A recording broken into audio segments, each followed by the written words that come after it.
Ganjar Pranowo telah 2 periode memimpin Provinsi Jawa Tengah. Namun, menjadi orang nomor 1 di provinsi itu tak lantah membuat ia melupakan masa lalunya. Lahir di keluarga miskin yang banyak hutang, membuat ia dan saudara-saudaranya harus ikut menjadi tulang punggung keluarga sejak masih SMP. Itulah sekelumit kisah masa kecil Ganjar yang ia ungkapkan saat berbincang dengan Anang Hermansyah dan Ashanty. Dalam perbincangan dengan dua pasangan artis itu, Ganjar bercerita tentang banyak hal. Gubernur Jawa Tengah itu mulai berkisah dari masa kecilnya, kisah cintanya, sepak terjang politik, pengalamannya saat menjadi gubernur, hingga proyeksi masa depan. Ganjar Pranowo adalah anak kelima dari 6 bersaudara. Hidup di keluarga miskin membuat orang tuanya memiliki banyak hutang. Waktu itu, orang tua Ganjar membiayai pendidikan anak-anaknya dari hasil berjualan bensin eceran.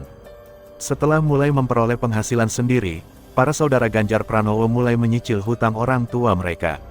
Hal itulah yang juga ia lakukan saat telah lulus kuliah. Setiap bulannya mereka iuran Rp50.000 untuk membayar hutang itu. Seiring dengan karir dan penghasilan yang meningkat, iuran untuk bayar hutang itu ditambah. Dulu waktu pulang sekolah saya disuruh kulakan bensin eceran. Dulu ia diejek, malu, bahkan waktu mahasiswa pernah hampir putus kuliah. Tapi hari ini kita jadi bangga banget rasanya, ungkap Ganjar sambil tertawa. Kepada Anang dan Ashanty, Ganjar Pranowo mengaku pernah 3 kali ditolak cewek. Sewaktu KKN, ada seorang cewek yang ditempatkan di lokasi yang sama dan selalu bersama-sama dalam menjalani program. Sering berinteraksi dan ngobrol satu sama lain, Ganjar merasa satu frekuensi saat ngobrol dengan perempuan itu. Akhirnya mereka memutuskan untuk pacaran. Setelah menjalani masa pacaran, terkuaklah bahwa cewek itu ternyata telah yatim piatu. Belum lagi kakak perempuan pacarnya itu terkena kanker serviks stadium 3. Ganjar rutin menjenguk kakak perempuan pacarnya itu sampai rela menginap di rumah sakit. Selama waktu itulah pacarnya selalu menemaninya bahkan sampai dicucikan bajunya dan dibawakan makanan dari rumah. Dari proses itulah Ganjar sudah punya feeling kalau pacarnya itu nanti akan jadi istrinya. Ganjar Pranowo sudah berpartai sejak tahun 1992 di mana dirinya masih berstatus mahasiswa. Waktu itu dia masuk di Partai PDI. Pada suatu hari Ketua PDI, Megawati Soekarnoputri memerintahkan Ganjar untuk maju sebagai calon legislatif.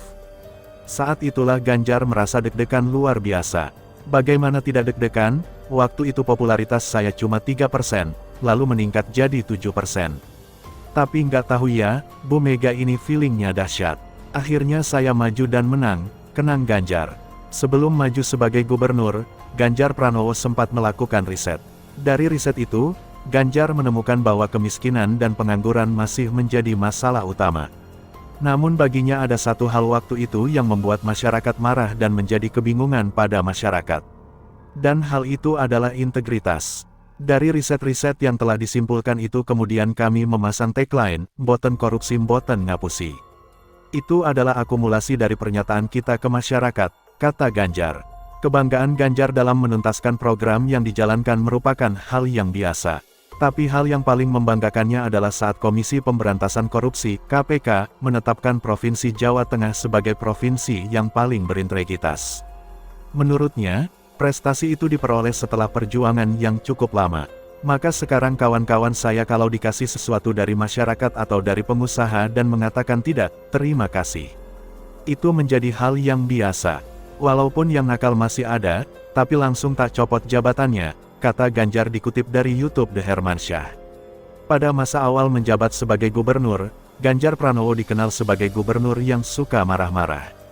Namun beberapa waktu belakangan dia terkesan lebih kalem dan sabar. Ganjar mengatakan hal itu dikarenakan pada awal-awal jabatannya dia tidak pernah tahu seperti apa karakter anggota tim kerjanya di birokrasi. Namun seiring waktu dia sudah bisa menyesuaikan diri dan menjadi lebih kalem. Ada orang yang ngomong saya jadi gubernur baru, terus ngamuk di jembatan timbang, soal PNS, soal izin, haters saya mengatakan saya gubernur kampungan. Lalu teman-teman yang bijak mengatakan kalau wibawa harus dijaga. Tapi waktu saya polling ke masyarakat, 96% setuju saya ngamuk. Lalu sekarang waktu lebih kalem, pada kangen saya ngamuk lagi, ungkap Ganjar. Menurut Ganjar, Pertanyaan yang berkembang di masyarakat tentang apakah dia akan mencalonkan diri untuk menjadi presiden sebenarnya rumit dijelaskan. Pasalnya, sebagai orang partai dia harus mengikuti segala prosedur yang diberlakukan oleh partai tersebut. Selain itu, Ganjar berkata bahwa ayahnya pernah menasihatinya agar jangan pernah mengejar jabatan. Gara-gara sekarang banyak polling-polling itu, survei Capres 2024 haters sama loversnya pada bersaingan. Hatersnya ngeri, Mbak. Terus saya sampaikan saja sama anak dan istri, ini cuma polling kok jadi nggak usah terganggu. Jadi saya lebih mengikuti orang tua saya agar jangan pernah mengejar jabatan, kata Ganjar.